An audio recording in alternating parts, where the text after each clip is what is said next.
নমস্কার বন্ধুরা, আমি প্রসূন আচার্য। আপনারা দেখছেন প্রসূন আচার্যা জার্নালিস্ট চ্যানেল। বন্ধুরা, গত কয়েকদিন ধরেই আমি বারবার ট্র্যাক করছি এবং আপনাদের কাছে সঠিক খবর পৌঁছে দিচ্ছি যে দিল্লিতে যে 20 জন বেঈমান কোট আনকোট বা গাদ্দার সাংসদ এনসিপিআই বলে একটি অজ্ঞাত কুলশীল হাওড়ার হাটগাছার দলে যোগদান করেছেন, তাদের ভবিষ্যৎ কি দাঁড়াচ্ছে এবং আপনাদের কাছ থেকে বিপুল সাড়া পেয়েছি এই এপিসোডগুলো করার পেছনে। তার কারণ হচ্ছে আপনারা মেন স্ট্রিম মিডিয়ায়, যেটাকে তথাকথিত প্রাতিষ্ঠানিক মিডিয়া টিভি চ্যানেল বলা হচ্ছে, সেখানে একেবারে অন্যরকম খবর দেখতে পাচ্ছেন, যার সাথে সত্যের খুব বেশি সম্পর্ক থাকছে না। আপনারা নিজেও সেটা বুঝতে পারছেন। এখন প্রশ্ন হচ্ছে যে শেষ পর্যন্ত কি দাঁড়াচ্ছে। কারণ গতকাল প্রধানমন্ত্রী নরেন্দ্র মোদীর সাথে ব্রেকফাস্ট টেবিলে মিট করেছিলেন এই গাদ্দারদের একটা দল, এবং তার ফল আউট কি দাঁড়ালো, আলটিমেটলি তাদের তাহলে কি অবস্থান দাঁড়াচ্ছে। আলটিমেটলি সত্যি কথা বলতে কি, তারা ভয়ঙ্কর এক সংকটের মধ্যে পড়েছেন। শুধু তাদের সাংসদপদ বাঁচানোই নয়, সুদীপ বন্দ্যোপাধ্যায় এবং কাকলি দস্তিদার, এই দুজন বহু পুরনো তৃণমূলের নেতা এবং নেত্রী সাংসদ, তারা যে স্বপ্ন দেখছিলেন যে 15ই আগস্টের যে লালকেল্লায় যখন প্রাইম মিনিস্টার ভাষণ দেবেন, তখন তারা দুজন এনডিএর মন্ত্রী হিসেবে ওই লালকেল্লা ভাষণের সামনে উপস্থিত থাকবেন। মুশকিল হচ্ছে তাদের সেই স্বপ্ন শুধু অসফল থাকছে তাই নয়, আদৌ কোনোদিন সফল হবে কি না তা নিয়েই প্রশ্ন দেখা দিয়েছে। কারণ প্রধানমন্ত্রী নরেন্দ্র মোদী, যিনি হাতি কাঁদলেও সেটা টুইটারে জানান, সামান্য যে কোনো ঘটনা ফেসবুক, টুইটার, ইনস্টাগ্রামে আজকাল পোস্ট করেন, একেবারে নিজের অদ্ভুত চেহারার ছবি ইনস্টাগ্রামে রাত্রি 12টার সময় পোস্ট করেন। তিনি তার কোনো সোশ্যাল মিডিয়া হ্যান্ডেলে এই যে এনসিপিআইয়ের 20 জন সাংসদের সাথে তার দেখা হলো, 20 জন ছিলেন না যদিও, আমার কাছে খবর সেখানে 18 জন মতো ছিলেন, কথাবার্তা হলো, তো সেটা কোথাও তিনি পোস্ট করলেন না।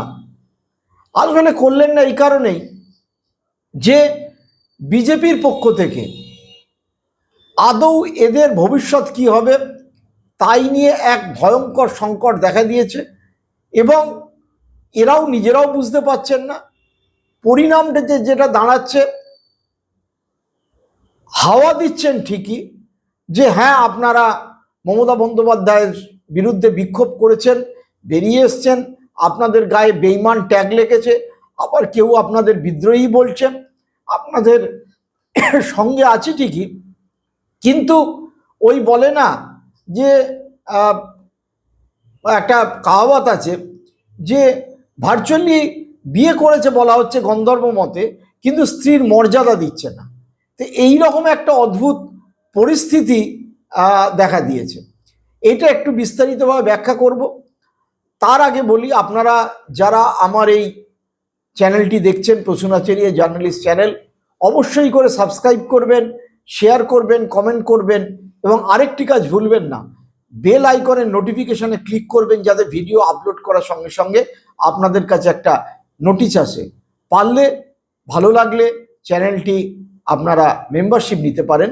আপনারা দেখবেন যে নিচে একটি যে দাগ আছে, তার ডান দিকে মেম্বারশিপ নেওয়ার একটা অপশান আছে, গুগলেরই অপশান, আমার নিজস্ব কোনো কিছু এর ব্যাপারে নয়।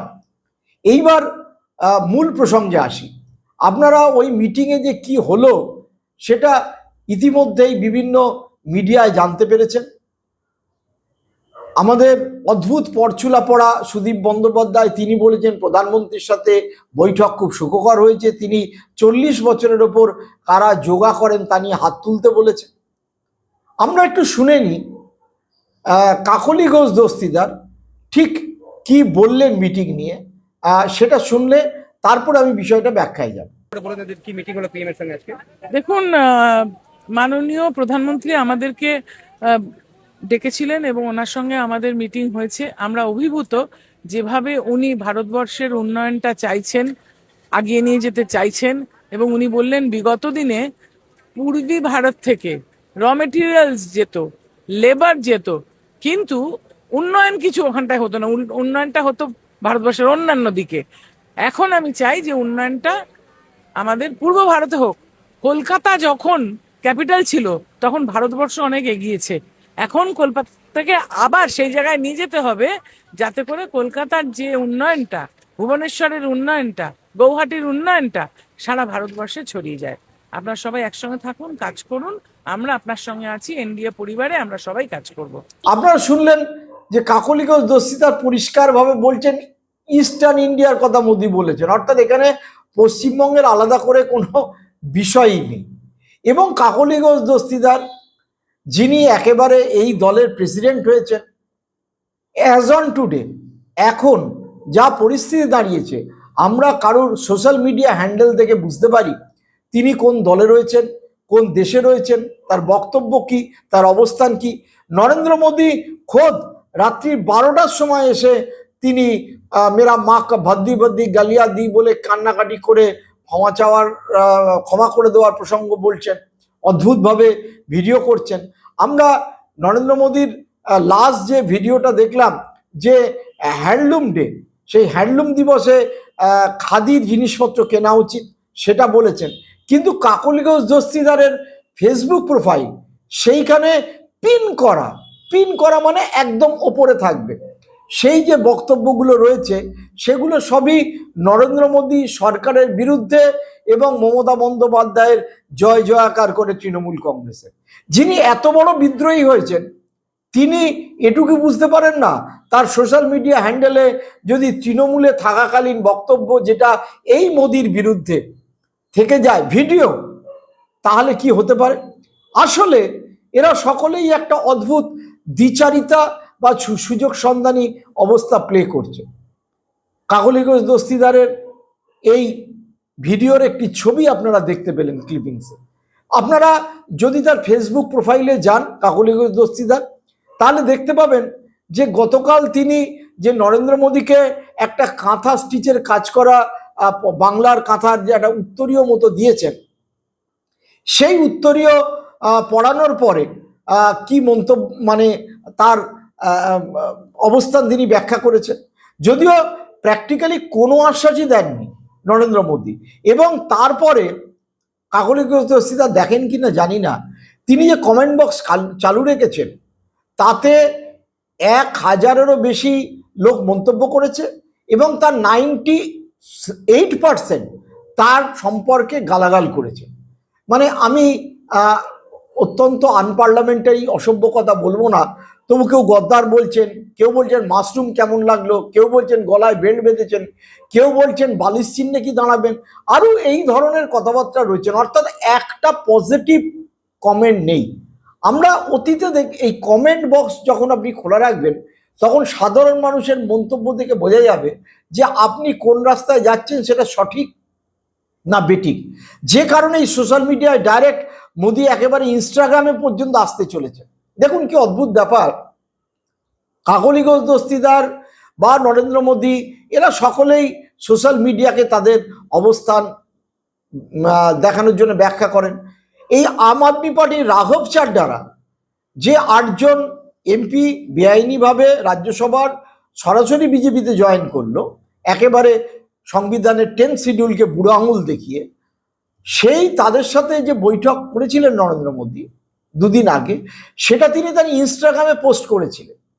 কিন্তু এই তৃণমূলের যে গাদ্দারদের সাথে তার মিটিং হলো, আমি বলিনি, এই গাদ্দার বা বেঈমান মমতা ব্যানার্জি বলছেন, আপনার কুণাল ঘোষ বলছেন, বা যারা রয়েছেন তারা সকলেই বলছেন, মহুয়া মৈত্র বলছেন, কল্যাণ ব্যানার্জি বলছেন, তা নিয়ে একটা উচ্চবাচ্চা কিন্তু প্রধানমন্ত্রী করেননি। কেন করেননি?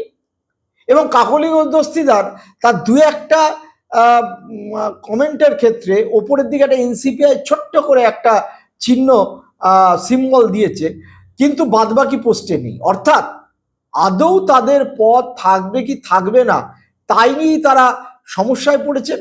কারণ সুপ্রিম কোর্টে যে মামলা চলছে, উদ্ধব ঠাকরেদের দল থেকে 6জন সাংসদ ভাঙিয়ে নিয়ে আপনার একনাথ শিন্ডে চলে গেলেন, তাতে অবজারভেশনে পরিষ্কারভাবে সুপ্রিম কোর্টের চিফ জাস্টিস সূর্যকান্ত, জয়মাল্য বাগচি যে ডিভিশন বেঞ্চ 3জনের যে হয়েছে, তাদের পরিষ্কার বলেছেন যে পরিষদীয় দলের সংখ্যাগরিষ্ঠতা নয়, রাজনৈতিক দলের নিয়ন্ত্রণ থাকবে মূল সংগঠনের ওপর। অর্থাৎ অভিষেক ব্যানার্জি চিঠি দিয়েছেন, তার প্রেক্ষাপটে কি হবে সেটা সম্পূর্ণ অনিশ্চিত।